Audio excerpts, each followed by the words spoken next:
What Iprint actually does is we put ink onto paper, but it is why the ink exists on the piece of paper. A lot of printers in this country get it wrong. They just print leaflets and flyers and brochures and annual reports.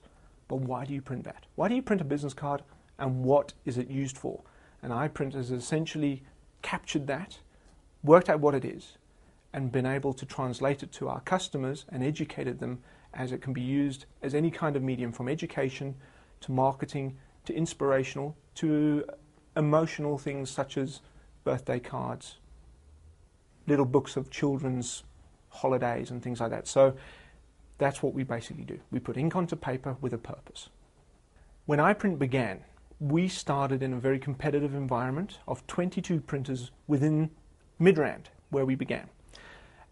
This meant we had to fight against people that had bigger resources, a lot more money, a lot more experience, and a lot better output on print.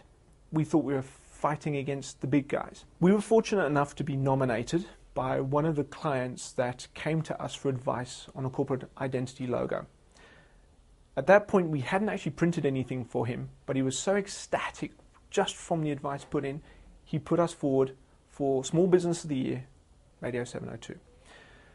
We were contacted back literally within a few hours from the offices of 702 saying, you have been put forward, would you mind your nomination and appearing on the radio show to go forward for this campaign?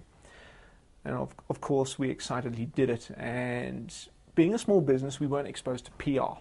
So 702 allowed us an opportunity, and I had to quickly find stuff to do about PR. What do you do once your voice appears on a radio? So that bit of research came up first. And David O'Sullivan interviewed us on a Friday afternoon, 5:30, drive time on 702.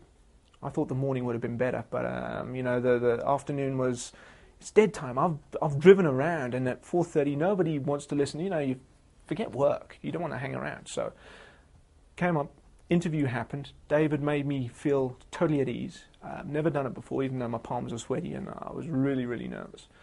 And the questions that were put forward were really nice. And we were allowed to expose ourselves over radio and just offload our passion.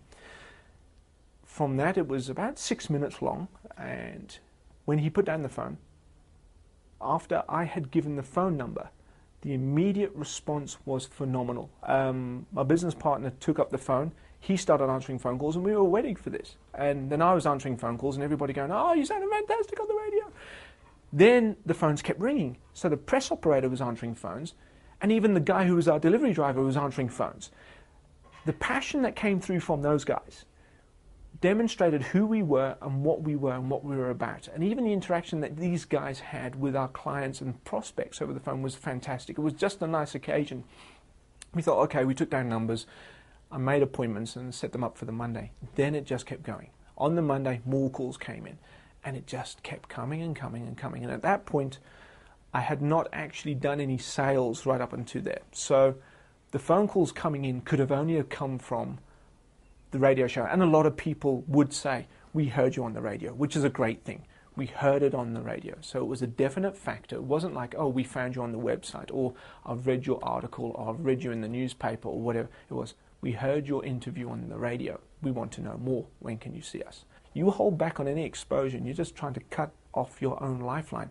Clients need to hear you. Clients need to see you. Clients need to feel you. You're going to be invisible if you're only using just web, just print, just salespeople. You've got to pump everything you have this year into exposure. Radio has actually differentiated us because my voice, especially on the radio, was the voice they hear when they phone up. Other printers, and it sounds bad, in the industry, answer the phone, they've got a receptionist who's not happy, they've been around too long, and they print. They put ink onto paper. It's differentiated us because we have a human face, a passionate face, and they feel they're going to get a product to which is matched from the emotion that they heard.